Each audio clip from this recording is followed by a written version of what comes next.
বিসমিল্লাহির রহমানির রহিম। সংগ্রামরত ছাত্র ছাত্রী জনতা এবং দেশপ্রেমিক বাংলাদেশি দেশে বিদেশে যে যেখানে আছেন, আসসালামু আলাইকুম। জানি অনেকের মনে প্রশ্ন আসবে, আমি এমন দেশে এভাবে কেন এলাম? বাংলাদেশে যুদ্ধ শুরু হয়ে গেছে। সবাইকে সতর্ক করতেই আমি অত্যন্ত জরুরি কিছু তথ্য প্রকাশ করতে আপনাদের সামনে এলাম। 2009 সালে বিডিআর অফিসার হত্যা, সেনা অফিসার হত্যার আগে যেরকম চিঠি বিতরণ হয়েছিল, ঠিক আবার সেই চিঠি বিতরণ শুরু হয়ে গেছে। বিডিআরের সেনা হত্যার আগে সেনা হত্যায় যারা যারা জড়িত ছিল তাদের মাঝখানে সোহেল তাজ অন্যতম। সেই সোহেল তাজ আবার নাটকীয়ভাবে বাংলাদেশে এখন হাজির। কোন দিকে যাচ্ছে? হঠাৎ করেই জামাত শিবিরকে চিঠি দিয়ে এই স্বৈরাচারী শেখ হাসিনা সরকার বাতিল করল। কোনোটাই কিন্তু বিচ্ছিন্ন ঘটনা নয়। সম্পূর্ণ বিচ্ছিন্ন ঘটনাকে একত্র করার দায়িত্ব আমরা কিছু লোক কাজ করে যাই। চিন্তা করে দেখুন, শুধু চিঠিটার সামান্য অংশ দেখাচ্ছি। চিঠিটা ইন্টারনেটে সব জায়গায় ছড়িয়ে বেড়াচ্ছে।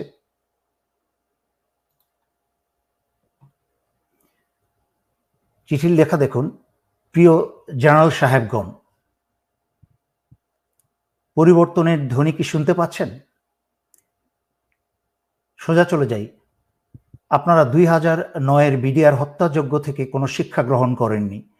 সাধারণ সৈনিকদের লেখা এই খোলা চিঠিটি সেটারই প্রমাণ বহন করে। একটু সতর্ক করে দেই আপনাদেরকে, এই স্বৈরাচার সরকারের পতন কিন্তু সময়ের ব্যবধান মাত্র। তারপরে অনেক কথা লেখা আছে। আরেকটা চিঠিতে চলে যাই, আরেকটা অংশ। কতটা নিচে নেমেছে সেনাবাহিনীর ভাবমূর্তি একবার চিন্তা করুন। কোথায় গেল সেই চেতনা ও মূল্যবোধ যা আপনারা আমাদের দিনরাত মুখস্থ করান? কোথায় গেল আপনাদের সেই চির উন্নতম শির? শির বলতে আর কিছু অবশিষ্ট রেখেছেন? উন্নত না অনুন্নত সে কথা তো পরে। দেশের প্রতিটা মানুষ আপনাদের তথা আমাদের আজকে শুধু ঘৃণা করে, শুধুই ঘৃণা। এখন দেখলাম পুলিশ, আর্মি আর র্যাবে কর্মরত সবার পরিবারের ঠিকানা সংগ্রহ করা হচ্ছে। ডেটাবেস তৈরি করা হচ্ছে যাতে তাদের পরিবারের উপর প্রতিশোধ নেওয়া যায়। স্যার, ব্যাপারটা একবার ভেবে দেখেছেন? আপনাদের আদেশে আমরা ছাত্র হত্যা করব আর ওরা আমাদের পরিবারে হাত দিবে। স্যার, শুনতে পাচ্ছেন? আপনারা কি পারবেন আমাদের পরিবারের নিরাপত্তা দিতে? পারবেন পুরো দেশটাকে ক্যান্টনমেন্ট বানিয়ে ফেলতে? চিঠিটা আরো বেশ বড়, তবে এই চিঠিটায় যেই কথাগুলো উল্লেখ করা হয়েছে, যারা আপনারা সচেতন নাগরিক, দেশপ্রেমিক নাগরিক, যারা আমার লাইভ বা ভিডিও আপনারা দেখেন, তারা নিশ্চয়ই শুনেছেন। বহুদিন যাবৎ আমি এই সতর্ক বাণী দিয়ে আসছিলাম। এভাবে বলছিলাম যে এই বাংলাদেশের সাধারণ সৈনিকের পরিবাররা কিন্তু গ্রামে গঞ্জে থাকে, তারাও অত্যাচারিত। কিন্তু সেনানিবাসে এই হাসিনার পয়সা খেয়ে যারা আজকে দেশ এবং জনগণের বিরুদ্ধে কাজ করছেন, তাদের ভবিষ্যৎ পরিণতি কি হবে আমি কিন্তু বারবার সতর্ক করে আসছিলাম। যদিও ছাত্রছাত্রী এবং জনতার উপর যারা গুলি চালিয়েছে সেটা সমগ্র সেনাবাহিনী চালায়নি, চালিয়েছে হাসিনার পোষা এবং হাসিনার বাছাই করা যাদেরকে ঢাকায় 46 ব্রিগেডে বসানো হয়েছে। তার মাঝখানে একজন হচ্ছে অত্যন্ত জঘন্য চরিত্রের ব্রিগেডিয়ার জেনারেল ইমরান, যে শেখ হাসিনার প্রধানমন্ত্রী কার্যালয়েই ছিল এক সময়, এবং তার ক্যাডেট কলেজের বন্ধু বান্ধবের মতামতে সে একটা সাইকোপ্যাথ।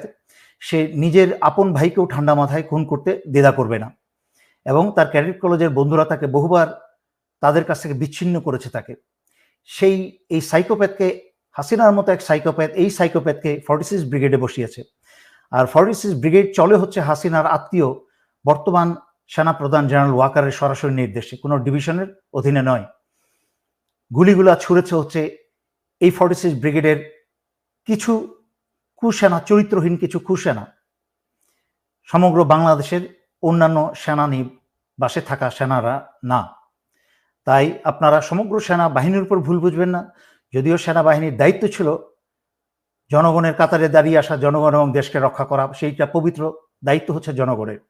যাই হোক, যেহেতু হাসিনা তার সর্বোচ্চ ক্ষমতা ব্যবহার করে ফেলেছে ক্ষমতায় টিকে থাকার জন্য পুলিশ, বিজিবি, প্যারামিলিটারি সব ব্যবহার করেছে, এমনকি সশস্ত্র বাহিনী ব্যবহার করে কারফিউ পর্যন্ত জারি করেও ছাত্র জনতার বিরুদ্ধে পরাজিত হয়েছে। এখন স্বৈরাচারী শেখ হাসিনার হাতে আর কোনো শক্তি বাকি নেই।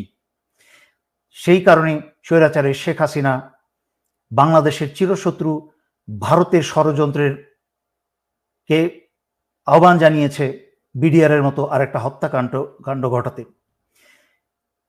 বাংলাদেশ সেনাবাহিনীতে, সেনানিবাসে বা বিভিন্ন কোনো অর্গানাইজেশনে যদি এই ধরনের একটা হত্যাকাণ্ড চালানো যায়, তাহলে ভারতের পরিকল্পনা হচ্ছে বাংলাদেশকে প্রহরী শূন্য করা, বাংলাদেশের সার্বভৌমত্ব এবং স্বাধীনতা রক্ষা করার জন্য আর কোনো প্রহরী বাকি না থাকে।